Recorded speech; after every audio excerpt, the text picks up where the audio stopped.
फाल्गुन शुद्ध पौर्णिमेला होळीचा सण साजरा केला जातो आणि देशभरामध्ये हा सण वेगवेगळ्या पद्धतीने साजरा केला जातो।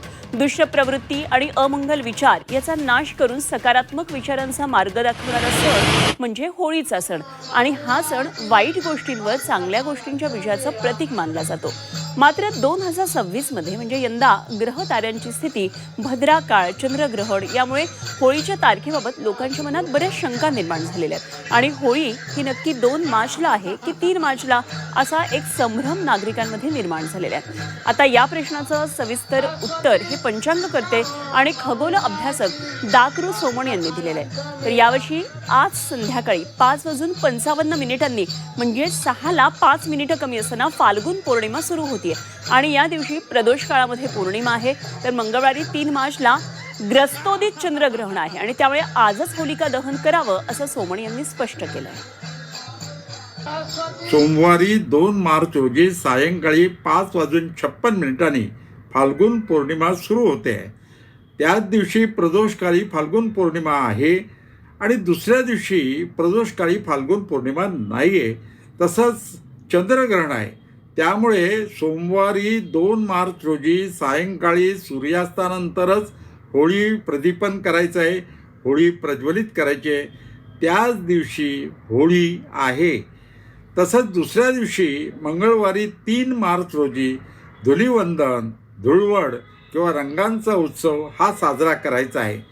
जरी त्या दिवशी चंद्रग्रहण असलं आणि चंद्रग्रहणाचा वेध सूर्योदयापासून सुरू होत असला तरीही धुळवड, धुलिवंदन किंवा रंगांचा उत्सव साजरा करायला हरकत नाही आणि त्याप्रमाणे आपण सर्वजणांनी होळी प्रदीपन सोमवारी 2 मार्चला करायचं आहे आणि धुलिवंदन, धुळवड, रंगांचा उत्सव हा मंगळवारी 3 मार्च रोजीच साजरा करायचा आहे।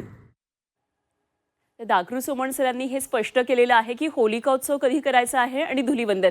मात्र काय नेमकं जनतेच्या मनामध्ये होतं आणि का हा सगळा संभ्रम होता जाणून घेऊया। आमच्या प्रतिनिधी मनशी पाठक सध्या आपल्याबरोबर जोडल्या गेल्या। मनशी, खरं तर होलिका उत्सव आणि धुलिवंदन संपूर्ण महाराष्ट्राच्या जनतेमध्ये प्रचंड उत्सुकता असते आणि विशेषतः कोकणामध्ये तर हा सण मोठ्या उत्साहात साजरा केला जातो। बराच संभ्रम होता, मात्र दाकृ सोमण सरांनी सुद्धा स्पष्ट केलेलं आहे। काय आपल्याकडे या संदर्भातले आणखी सविस्तर अपडेट्स आहेत?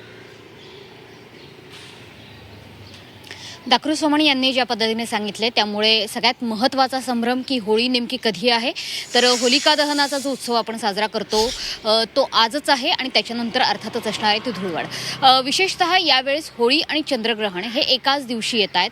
साधारणतः 3:20 चंद्रग्रहणाला सुरुवात होईल आणि हे ग्रहण सुटेल ते 6:48 मुंबईमध्ये ग्रहणाचा कालावधी केवळ 3 मिनिटांचा आहे, त्याच्यामुळे 6:45 ते 6:48 ही जी संध्याकाळची वेळ आहे या संध्याकाळच्या वेळेस आपल्याला चंद्रग्रहण अगदी साध्या डोळ्यांनी सुद्धा बघायला मिळणार आहे। त्याच्यामुळे चंद्रग्रहणाच्या बाबतीत कोणत्याही अंधश्रद्धा किंवा मनात कोणतीही भीती न बाळगता हे चंद्रग्रहण साध्या डोळ्यांनी आपल्याला खुल्या आकाशात बघण्याचा आनंद मिळवता येऊ शकतो, तो जरूर मिळवा असं आवाहनच दाकृ सोमण यांनी केलेलं आहे। त्याच्यामुळे आज जरी होलिका उत्सव असला तरी सुद्धा अशा पद्धतीने होळी आणि चंद्रग्रहण यांचा योग आज एकत्र जुळून येतोय आणि अर्थातच हा ऐतिहासिक अशा पद्धतीचा योग म्हणायला हवा। त्याच्यामुळे होळी साजरी करू नये का, तर अर्थातच या प्रश्नाला उत्तर अजिबात अशा पद्धतीचा मनात विचार आणू नये। होळी जरूर साजरी करावी, जशा प्रथा परंपरांप्रमाणे, जशा सण समारंभांप्रमाणे आपण आपले सण साजरे करतो त्याच पद्धतीने चंद्रग्रहण साध्या डोळ्यांनी बघण्याचा आनंद देखील मिळवावा आणि होलिका उत्सव सुद्धा जरूर साजरा करावा। अगदी धन्यवाद मनशी, दिलेल्या सगळ्या सविस्तर माहितीसाठी। मनशी पाठक आमचे प्रतिनिधी आपल्याबरोबर होत्या।